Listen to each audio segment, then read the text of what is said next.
The top news story of the morning is that Fori Prime's decay value has dropped to 6% an hour, and we are one democratic pinky toe away from making actual liberation progress on this planet. Though I would stow the confetti cannons and shelve the champagne popping for later. We've still got a heck of a lot of work to do on this planet and only 3 days to do it in. That's a tall order. As you can see here, with the 5th Super Elite Patriotic Liberators, along with Seraphim clad in Marauder armor on patrol. This armor is a bit of a prototype, I'll admit, using experimental Illuminate shield battery technology that we killed them and stole it from. It's not on the level of a shield backpack, but it will stop the occasional hunter talon. From what I've heard, these patrols are wandering in close range to the FOB on Fori Prime, and that is by requirement.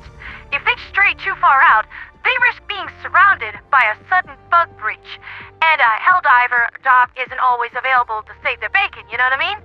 Even so, I've heard that these patrols are under some rather extreme duress. In other news, Venture Company is marketing yet another finely crafted firearm with the VSG-85A Deadbolt, which, with a name like that, I would expect it to be a bolt action, but no. Turns out that this is a pump-action shotgun that incorporates both kinetic and plasma-based firepower. Each pull of the trigger releases a spread possessing a plasma charge. The goal here is to take Illuminate personal shields and absolutely brick them, while also packing enough medium armor penetration to send Squidward packing back to Bikini Bottom. There is also a toggleable firing mode where the deadbolt can fire a high-caliber slug round for even further anti-armor firepower, and I've heard that harvesters really don't like this. Venture Company describes it as such. Built for adaptability, the deadbolt excels in both standard combat and anti-armor rules. Each deadbolt runs a cost of 7,600 super credits with options for discounted mass production, just for those factional leaders who want everyone in their unit packing a plasma shotgun. Considering we're on a bug hunt on a planet born straight from the depths of hell, having a high-powered plasma shotgun sounds like a pretty good idea to me. So, considering that this is a bit of a short broadcast and there's really nothing else going on, let's take another look over at something Critical Head Ventures is doing.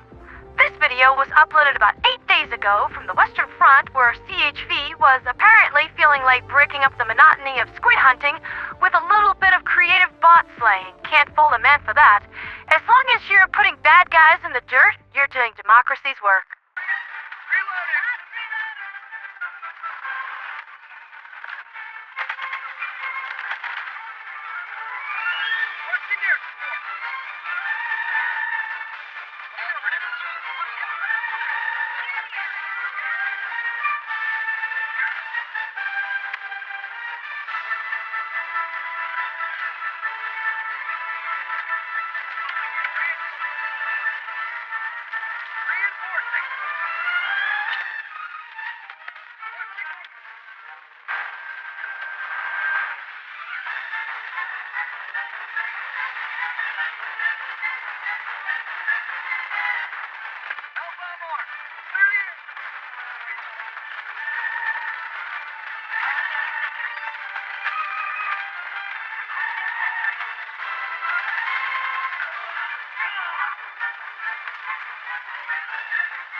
bots and some change.